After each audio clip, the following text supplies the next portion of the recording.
Mahabharata, Chapter 38. I am no crane.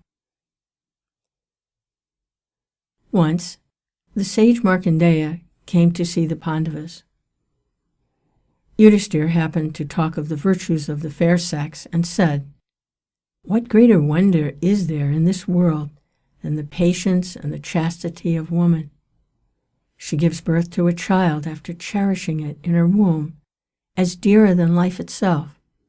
She brings it into the world in pain and anxiety, and thenceforward her one thought is for its health and happiness. Large-hearted and forgiving, a woman forgives and continues to love even a wicked husband who neglects and hates and subjects her to all sorts of miseries. How strange." Hearing this, Markandeya told him a sacred story. There was once a Brahmin named Kaushika who observed his vow of brahmachari with great steadfastness and devotion. One day, he sat under a tree reciting the Vedas. A crane, perched on the tip of the tree, defiled his head with its droppings. He looked up at it, and his angry look killed the bird, and it fell down dead. The Brahmin was pained when he saw the dead bird lying on the ground. How frightful it would be if wishes fulfilled themselves, if each hasty or angry wish took effect at once. How much there would be to regret or repent afterwards. It is lucky for us that wishes depend on outward circumstances for accomplishment, since that saves us from much sin and sorrow. Kaushika sorrowed that the evil thought that passed in his mind in a moment of anger had killed an innocent bird. Some time later, he went as usual to beg alms. He stood before the door of a house to receive his dole. The housewife was cleansing utensils at that time. Kaushika waited in the hope that she would attend to him after her work was over.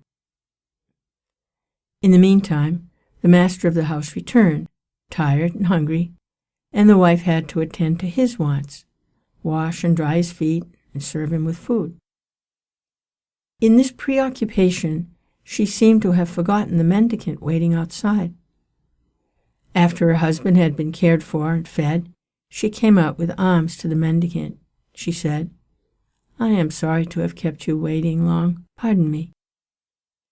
Kaushika, burning with anger, said, "Lady, you have made me wait for such a long time. This indifference is not fair." The woman told the Brahmin, "Best of Brahmins, kindly do forgive me. I was serving my husband, and hence the delay." The Brahmin remarked, "It is right and proper to attend on the husband, but the Brahmin should also not be disregarded. You seem an arrogant woman." She said, "Be not angry with me, and remember that I kept you waiting only because I was dutifully serving my husband. I am no crane to be killed by a violent thought, and your rage can do no harm to the woman who devotes herself to the service of her husband." The Brahmin was taken aback. He wondered how the woman knew of the crane incident. She continued, "O great one, you do not know the secret of duty, and you are also not aware that anger is the greatest enemy that dwells in man. Forgive the delay in attending to you. Go to Mithila and be instructed in the secret of good life by Dharmavyada, living in that city." The Brahmin was amazed. He said, "I deserve your just admonition, and it will do me good. May all good attend you." With these words, he went to Mithila. Kaushika reached Mithila and looked for Dharmavadya's residence, which he thought would be some lonely hermitage far from the noise and bustle of common life. He walked along magnificent roads between beautiful houses and gardens in that great city, and finally reached a butcher's shop in which was a man selling meat. His amazement was great when he learned that this man was Dharmavyada.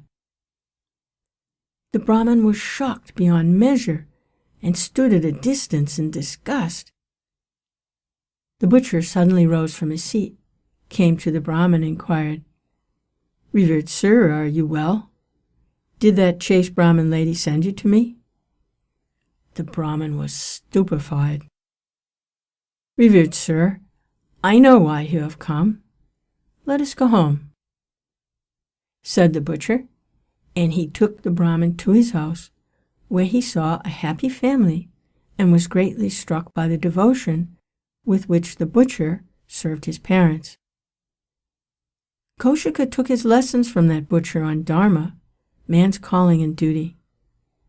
Afterwards, the Brahmin returned to his house and began to tend his parents, a duty which he had rather neglected before.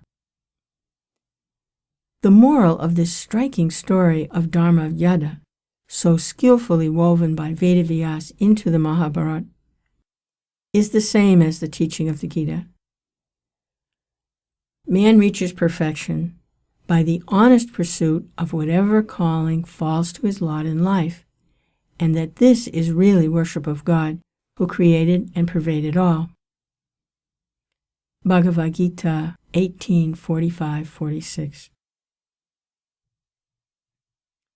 The occupation may be one he is born to in society, or it may have been forced on him by circumstances, or he may have taken it up by choice. But what really matters is the spirit of sincerity and faithfulness with which he does his life's work. Vedavyas emphasizes this great truth by making a scholarly Brahmin, who did not know it, learn it from a butcher who lived in his humble and despised life.